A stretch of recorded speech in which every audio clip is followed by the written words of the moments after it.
Welcome to Neuro Stories, the podcast that highlights the people behind neuroscience at the Walton Centre. Together, we'll lift the lid on the complex worlds of neurology, neurosurgery, and everything in between, hearing fascinating tales of the incredible staff and services carried out in the hospital every day.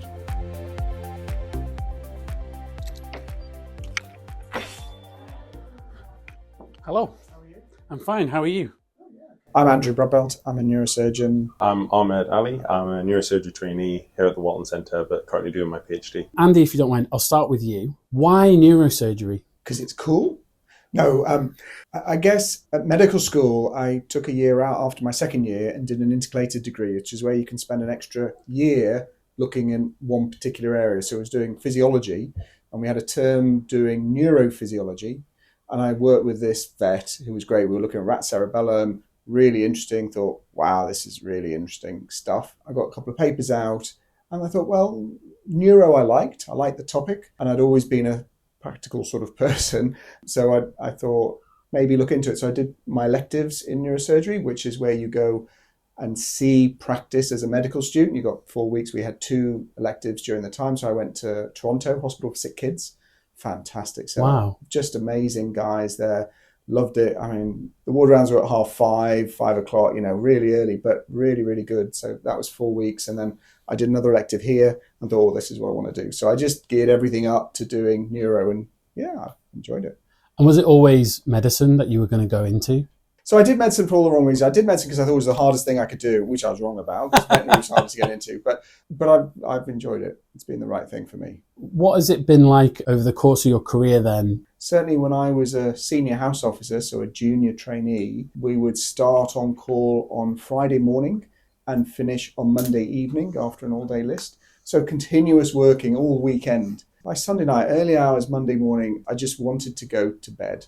Yeah. Because you've been up for 2 nights and it was just dreadful. So certainly the idea that trainees don't have to do that anymore is a good thing. I certainly got to do a lot and learn a lot, but it's not the greatest way of learning all the time. In neurosurgery, there's a lot of supervision. I mean, it's always been a bit of a consultant hands-on practice, but I think there is quite a lot of supervision. Certainly, there isn't my practice. So things change, some for the better, which is always good. No, it's always been the right thing.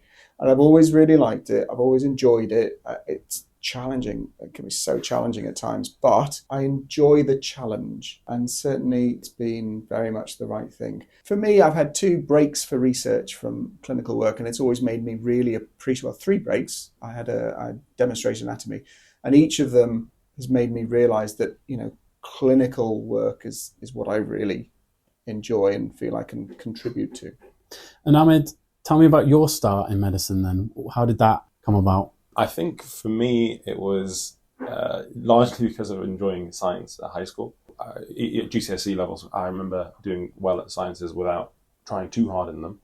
And then everything else I did average in, which included all the languages, history, geography, all those subjects I just wasn't that interested.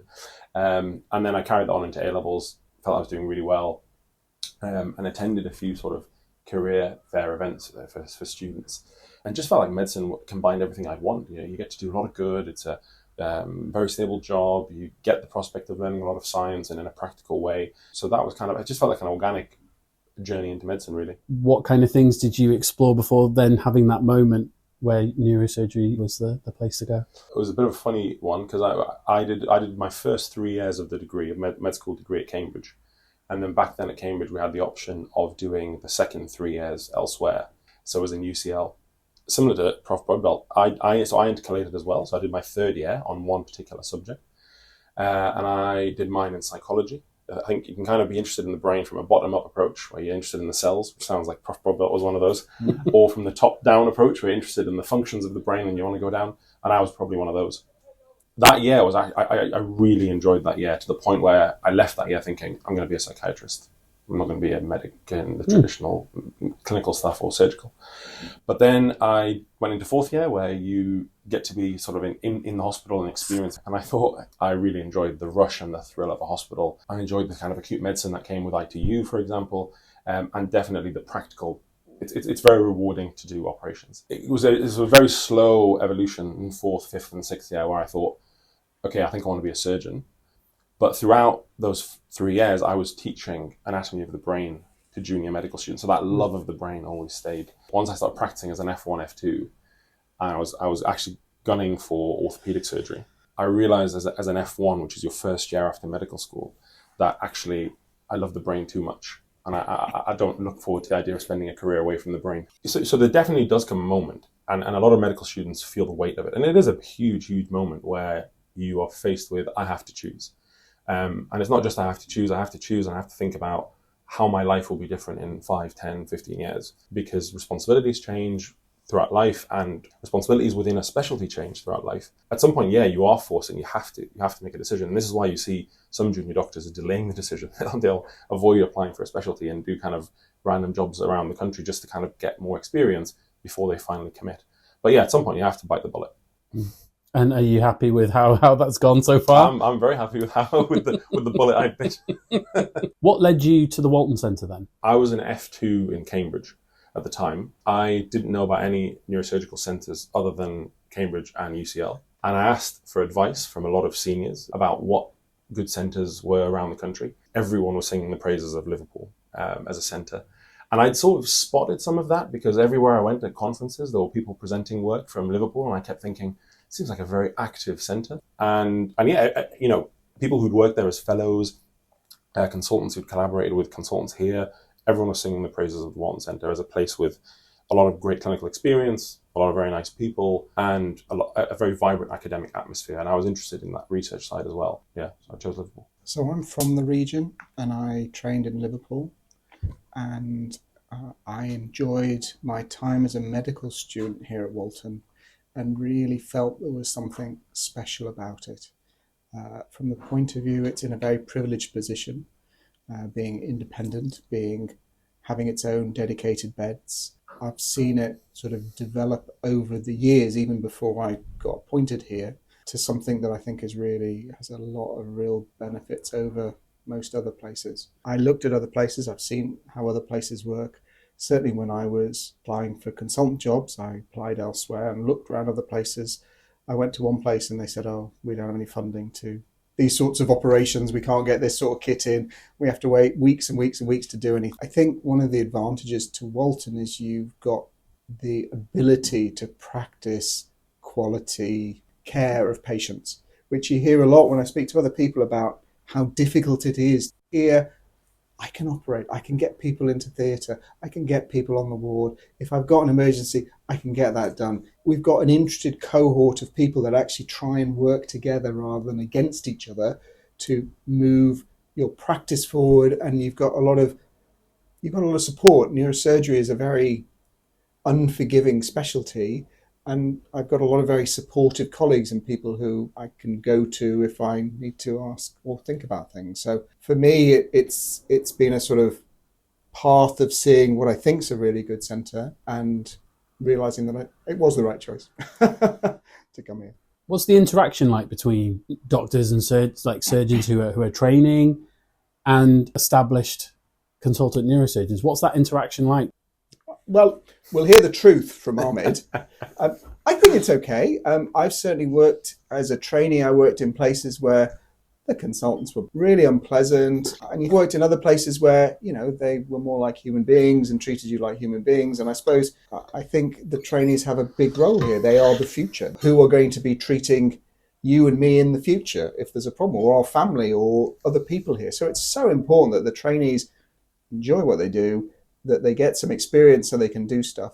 But also not just the trainees, it's the medical students, it's the other people who come through, because they're the people who are coming into the future. And you keep them interested, and you keep them, for what is a really interesting topic, you keep them interested, and it doesn't take much to be nice to people. And that encourages them to come back, and then you get better quality.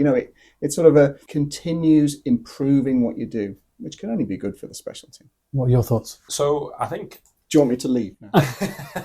No, I'll try and be objective. Be the first fight on a podcast. You'll hear the objectivity, I hope. I was reflecting on this recently. When I was applying and picking where I want to go, there are certain factors about your workplace where when you're a F1, F2, you don't really appreciate until you start working in a place. And one of the things that has dawned on me in the first 1 or 2 years of being at the Walton, particularly from some of the senior fellows who we have who rotate through. So we have a lot of senior fellows who will come in for a year to learn something in a very subspecialized way. Whereas people like me, who's a trainee, when I started here, I knew I was going to be here for 8 years. So those guys who are coming through and have been in other neurosurgical units, all of them kept saying, you guys here have a very nice atmosphere. The consultants, on the whole, the majority of them are very nice, very supportive. I think we have a very good relationship with a lot of the consultants. There's, certainly a mutual respect there. The relationship can switch from professional to jokey in the right atmosphere. Most of the consultants navigate particularly some of their training responsibilities well. And I recognize that that's actually a very, very challenging part of the relationship. But at the end of the day, the juniors do need to be trained. And at some point, you will do your first tumor as a junior. And that is your first time ever doing a tumor. And that any mistake is on the consultant. But that transition has to be taken. And it's a very, very difficult one. And I don't know how I'm going to manage it as a consultant myself, training the juniors. Can I just interrupt there for a second? Just to say that the way it works is you do it bit by bit. Yeah. So it's not that you're suddenly left to deal with a tumour with not having, you've come, you've done bits, you've done the bits and then you're starting to push and it does little bit by little bit. Yeah. Sorry, back over to you. No, I'm glad you clarified that. And as Prof was saying, you'll for a while you'll spend a lot of time where you're just learning how to handle the scalp and the skull, for example, or just getting through the layers of the back for spinal operations. And you do that for a while before you then start embarking on the slightly riskier bits, and you're always under supervision. On the whole, to answer your initial question, I think we have, with most consultants, a very nice relationship. What was your first day in theatre like? I have a couple of memories from very early on, but I remember being in an operation, which was a tumour at the front of the head, and I was standing at the back watching, because at this point I didn't yet feel ready to sort of scrub in. This consultant turned around to me and said to me, Ahmad, which part of the anterior cerebral artery does the recurrent artery of Hübner come off? And I hadn't a clue. I didn't even know what the recurrent artery of Hübner was. And this consultant looked at only mildly disappointed. I didn't think he realized it was my first day, or one of my first days. And then he, for some reason, he was distracted answering something else. And the senior registrar who was scrubbed with him turned around to me and said, Ahmad, can you Google it quickly? Because he's going to ask me next. And I don't know either. And I won't say who that senior registrar is either. But yeah, so it was, that's a case I remember where you're watching, you genuinely almost have no clue. And particularly once you're inside the head or once you're inside the back and you're just not familiar with that 3D anatomy, you're absolutely lost. And the process, I remember, you do need to just attend and watch a few times and be lost and go away and try and watch a YouTube video or read a textbook and revise the anatomy, because there's a huge difference between the anatomy you get taught in medical school and then when you're operating, seeing the 3D, and it's it's covered with fluids of the body, and so everything's a bit different. Can you remember getting to that position where you were beginning to have trainees in? What was that like? So it's not like all or nothing. So as a senior trainee, you start to have the junior trainees with you, but as a consultant, so I was appointed 2005, and thinking, wow, they're all going to realise I can't do this and I'm rubbish, and that there's a problem here. And certainly, when you have the first trainees, you think they're incredibly judgy when they're watching you, and you think, oh God, they'll realise that I can't do this very well. Really? So there's that other side where you're like, oh, I've got to do this really, so that they can see that I can do it. Yeah, you sort of have to prove your own way. And especially as a new consultant, you sort of have to prove yourself. Then as time goes on, you do so much operating. And as a consultant, you're dealing with all the problems and all the difficult stuff. And so you get a lot of experience in dealing with things. And so it becomes much more routine. Done a lot of operating for a long time now, and I've seen a lot of things that have gone well, but also things that haven't gone as well as you would like, and you've had to sort of deal with that. But actually, you get a feel for how good the trainee is and what they can and can't do. And a lot of it comes from their tissue handling ability, how gentle are they, and also whether they listen to what you say. And certainly I've had the old trainee who just doesn't seem to learn over the course of a year, where they don't listen to what you say, and they're doing the same things at the end of the year as the beginning of the year. Most aren't, most do. Those are the sort of people that just do not get on to be consultants. Once you've had trainees for a while, you can see within the first 5 minutes, you get a real feel for what they are safe to do and what they need more support and a bit more time before they can do. So we're going to do the quick fire round now. Obviously, one person's going to have to go first. So who's going to go first? Okay. Are you ready? Fire away. What would you be if you weren't a neurosurgeon? Don't know. Orthopedics, maybe? That was quite good fun, but just a bit limited, I thought. What's your biggest hobby? So I like cycling, mountain biking, running, fell running, swimming, triathlons, skiing, ski touring, walking up mountains. What's your favourite song? So Pink Floyd and something like Eclipse or Brain Damage. Favourite film? Matrix. Best answer so far. Favourite animal? Tiger. Food you love? Chocolate, but I can't eat it. I get visual migraine. Oh no. So I had to stop eating it 10 years ago. Food you hate? Peas. Any particular reason? They're horrible. What more reason do you need? What advice would you give to your younger self? Enjoy the moment. And something very few people know about you. Oh God. I've helped put up the Christmas decorations in our village this year. And how do they look? Nice. Yeah. 3 24-foot Christmas trees and Crikey. lights on the trees. And now, Ahmed, are you ready? You've had a bit of an insight. I've had you've got time. thinking time. I've had time to think, yep. So what would you be if you weren't a neurosurgeon? Probably a psychiatrist. What's your biggest hobby? I also like sport. But rowing. Well, yeah. But right now, I haven't been on water rowing, which is the serious stuff, for a while. Favourite song? A song I'm currently really into is Colours by the Black Pumas. Favourite book? It might have to be Meditations by Marcus Aurelius. It's just a very nice, calming, warm book about life. How profound? Mark Aurelius, like Roman emperor. Yeah. Okay. So he wrote like little notes in his diary to sort of reflect on life for himself. And after he died, they found them, they published them. Is that in the original Latin? No, I can't quite read I the imagine original that's Latin. very soothing. Favourite film? So do you know the Dark Knight trilogy? I do. By what's his name, Christopher Nolan. Mm-hmm. So I can't pick which one, but those three. Favourite animal? Eagle. They just look so regal. Just when you see them fly, they apparently, I don't know if I've never verified this fact, but they have 2 foveas in their eyes. So they have 2 parts of their eye within each eye. So we have 1 fovea, where we can see things in really high resolution. Apparently they have 2. I'm going to Google it after this, and it's going to be wrong. I'm going to have to do this. It's going to be wrong, I know. Food you love? Would have to be koshari, which is this traditional Egyptian dish. Ooh. It's like rice with pasta, with lentils, with crispy onions, with tomato sauce on top. It's absolutely beautiful. Food you hate? You know how you go to restaurants and you have like random animal bits like chicken legs and stuff like that. Yeah, that kind of stuff. Don't like that. What advice would you give to your younger self? Maybe focus. Don't waste time on some pointless stuff. Yeah, focus. Who's your hero? I think when I heard that question, my first thought was my dad. My dad's been a huge influence and inspiration for me. Yeah. Why is that?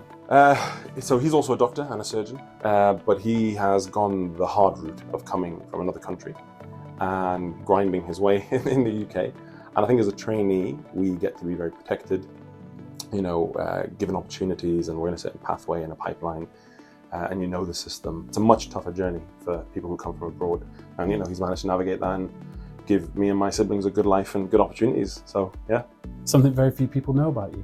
I acted in a medic comedy pantomime review thing that we did in first year. Which is basically a load of sketches where we wrote too many stupid puns, and I acted in that. And it's somewhere on YouTube, and I'm hoping nobody ever finds it again. There's like 10 views, so I'd like to keep it that way. Search for Ahmad Ali. No, just don't search for anything.